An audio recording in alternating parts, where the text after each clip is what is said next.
O que que é cuidado paliativo, né? Por definição, por conceito, é bom a gente reforçar isso. Cuidado paliativo é uma abordagem, segundo a OMS, né? A Uhum. Organização Mundial de Saúde. É uma abordagem que visa melhorar a qualidade de vida para pacientes que enfrentam uma doença ameaçadora da vida. Uhum. É Seja isso. ela qual for. Seja ela qual for. E Tá. esse alívio do sofrimento, ele não é só físico. A extensão do conceito da OMS é esse.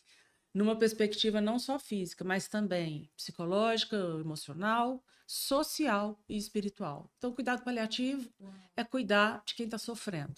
Olha só. Eu penso, Jerusa, que a gente não precisaria ter uma especialidade, né, um nome para isso, Se porque fôssemos isso mais. é boa prática médica, é boa prática, Uau. enfim, profissional de saúde, né? É claro que existe um treinamento específico para situações mais específicas, né? Para controle de sintomas, quando a gente já entendeu que a Uhum. doença está avançando mesmo e que Uhum. você não vai conseguir tratar a doença. Mas você nunca deixa de tratar o doente, a Uhum. A pessoa, pessoa. né? Então você pode não curar, mas você pode cuidar até não só o último dia de vida, como a extensão, o luto, né? O Você luto cuida do depois, né? luto da família. Nossa, Érica, forte isso você falar. Tô arrepiada aqui de ouvir você falar, né? Que deveria ser uma boa prática médica. Deveria. Mas precisou se tornar uma abordagem, como você disse, para que nós pudéssemos olhar para isso atentamente, né? Exatamente. E isso é feito com uma equipe multidisciplinar. Olha Então, isso. não é equipe, não é só o médico, é multidisciplinar mesmo. Então, a gente vai ter espaço e precisa, né, ter a enfermagem, o técnico de enfermagem, Olha o isso. fisioterapeuta, Olha isso. nutricionista, fonoaudiólogo, assistente espiritual, Olha isso. psicólogo. É uma gama muito rica, né, de atuações e de saberes que precisa estar alinhada e no objetivo de cuidar de alguém realmente. Olha isso. Então, é muito É uma rico, é dádiva. muito É um bonito, é presente. muito importante. E se a gente pensar bem, qualquer área, né, da área de saúde, qualquer especialidade médica, eu vou puxar para o meu lado aqui, qualquer especialidade médica tem que saber minimamente essa abordagem, esse conceito, essa filosofia, porque quem começa a tratar o paciente que tem uma doença que um dia pode se tornar ameaçadora à vida, é o médico de base, é o geriatra, Uhum. é o dermatologista, que vê tanto câncer de pele, pode ver um Sim. melanoma, né? É, Neurologista com as doenças neurologista, degenerativas, cardiologista, cardiologista. pneumologista, nefrologista. Sim. Olha para você ver. Então, é algo que tem que estar introjetado Tinha que realmente, ser fluido, né? fluido, né? Caminhar em todo esse E não processo. é, né, Érica? Ainda você não percebe. Não, ainda tem muita trava. Eu acabo ficando numa bolha, né, Jerusa? Eu brinco quando a gente está em palestra, em congresso, ou dando aula para aluno, pregar para convertido é muito fácil, né? É verdade. Porque a pessoa entende, Não nossa, tem é isso necessidade, mesmo, né, de a que gente falar. legal e tal. O problema é que aí, quando a gente vê do lado de fora, É uma coisa. ainda existe muito É preconceito, isso. ainda existe muita discriminação, ainda existe muita coisa errada associada a cuidados paliativos, achando que não, ainda não é hora de cuidado paliativo. Ainda não. Se tem ainda nessa frase, você pode ter certeza que já Que está tem um errado. preconceito, né, Já está Érica? errado, já perderam o timing. Já perderam o time, né? E é interessante que eu estava conversando com você no bastidor e uma dúvida que foi minha, né? E eu falei para você que essa semana eu tive a oportunidade de estudar bastante a respeito, mas é uma dúvida que pode ser de qualquer um de nós. Então, o paliativo não é só para o câncer, De né? jeito nenhum. E Não é só tem por esse câncer. é um mito, né?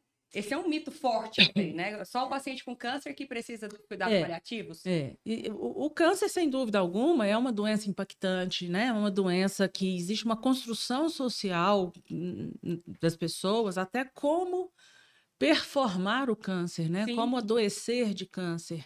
Então, já existe ali uma associação. Mas existem, sabidamente, cientificamente, comprovadamente, a gente no estudo demonstra isso, tem um pesquisador da Escócia, da Universidade de Edimburgo, chamado Scott Murray, ele e a equipe dele, ele desenhou essas trajetórias que elegem a pessoa a cuidados olha que paliativos. E interessante. existem 3 trajetórias. É justamente a trajetória do declínio rápido, onde se encaixa o câncer. Então, a pessoa vem com uma funcionalidade relativamente boa, inclusive muitas vezes durante o tratamento. E em um determinado momento ela tem um declínio, ela tem afunda, exatamente. E dali em diante para o óbito pode ser rápido. Então, é um declínio rápido. Existe a trajetória das falências orgânicas. Olha só. Então, olha aí, insuficiência cardíaca, renal, hepática, né, fígado, enfim, as doenças que são as doenças crônicas não transmissíveis, e a OMS chama isso de mortes de mortes anunciadas, desculpe. Porque você sabe a história natural dessa doença. Ou seja, já está prevendo. Já está prevendo. Ela começa 10, 15, 20 anos atrás, né? Mas ela, em algum momento, vai startar a necessidade de cuidados paliativos. Então, essa trajetória também tem que estar nesse radar. E a terceira trajetória é justamente das demências e fragilidades, que acompanham o processo de envelhecimento. E aí, se a gente pensa que somos uma sociedade que está envelhecendo, que daqui a pouco a gente vai ter 1/3 da população de idosos, daqui a pouco isso passa para metade da população de idosos, olha aí o tanto de gente que vai precisar de cuidados paliativos. Por quê, Jerusa? Porque a gente sabe que a doença vai evoluir, a despeito, apesar dos tratamentos. O que a gente consegue, muitas vezes, é dar uma qualidade melhor, às vezes diminuir a velocidade de progressão. E com essa evolução, a gente vai preparando proporcionalmente a cada etapa esse plano de cuidado, como cuidar dessa pessoa. Então, você está me dizendo que eu poderia ter um paciente sob cuidados paliativos há 10 anos atrás, 10 anos antes dele falecer, 20 anos antes. E aí é importante olha que legal reforçar. Isso, esse timing que você falou, parece que ninguém olha para isso. E o importante é reforçar, isso é fundamental. Gente, presta atenção. Olha isso, gente. Cuidados paliativos não elimina, não exclui o tratamento da doença. Assim como o tratamento da doença não deveria excluir o cuidado paliativo. Eles andam em conjunto. Tem um gráfico que mostra isso perfeitamente, que é justamente o caminhar conjunto. À medida que o tratamento da doença vai entrando em um declínio, em uma falência, o cuidado paliativo assume uma importância maior. Mas ele não exclui. Então, andam em conjunto. Por isso, há 10 anos atrás, já poderia ter começado o cuidado paliativo. E é interessante, Érica, que eu estava ouvindo um depoimento de uma paciente em paliativo e ela falava exatamente sobre isso, né? Ela falou, olha, primeira frase dela, né? Eu não sabia que era isso. Ela falou, eu achava que cuidado paliativo, eu ia ser colocada num porão, entre aspas, no hospital. Olha só, vários mitos, né? Que eu ia ser colocada num lugar para morrer, no hospital. E que naquele lugar era como se fosse um morgue mesmo, um necrotério, e que eu ficaria ali simplesmente esperando a morte acontecer. Era como se o cuidado paliativo excluísse todos os outros tratamentos que ela poderia ter. Exatamente. E essa fala dela foi muito impactante, porque realmente é o que todo mundo pensa. Do tipo, entrou em cuidado paliativo, deixa morrer. É como se excluísse todos os outros cuidados, e não é. E o difícil disso, Jerusa, é que quem pensa assim são os profissionais de saúde. Isso é que é o mais impactante, Érica, que você comentou sobre isso no bastidor.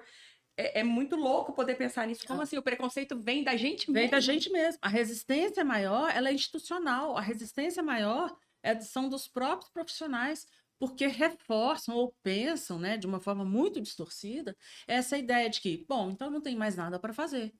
E lá atrás, em algum momento, talvez, as pessoas usassem assim, né? Falaram, olha, não tem mais nada para fazer, isola esse paciente lá naquele último leito, lá no final do corredor, ou lá naquele último leito escondidinho da UTI, deixa ele lá até acontecer o processo. E não é isso.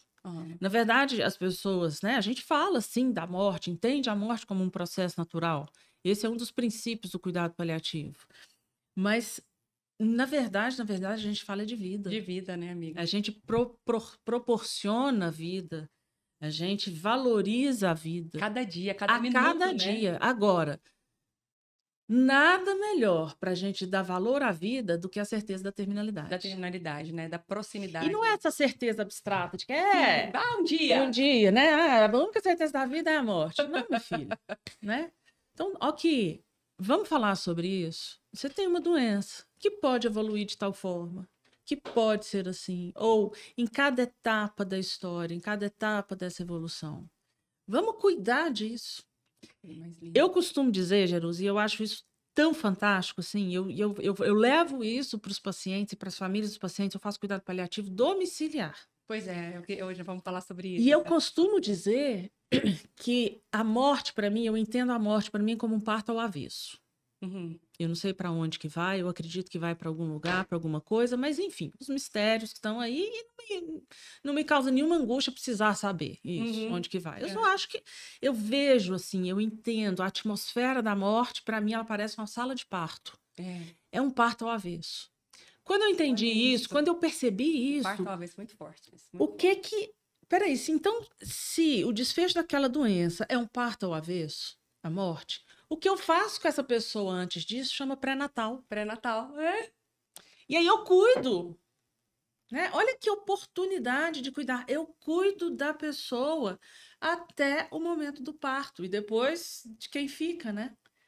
A assistência ao luto é isso. Que máximo, né? Então, gente, eu não consigo entender como que uma pessoa pode recusar, como que uma pessoa pode dizer, não é isso. É porque não sabe, na verdade, a proposta, o que são. A né? magnitude E a que envolve, né? gente está crescendo muito, né, dentro do cuidado paliativo, e precisamos levar isso para a sociedade, para essa.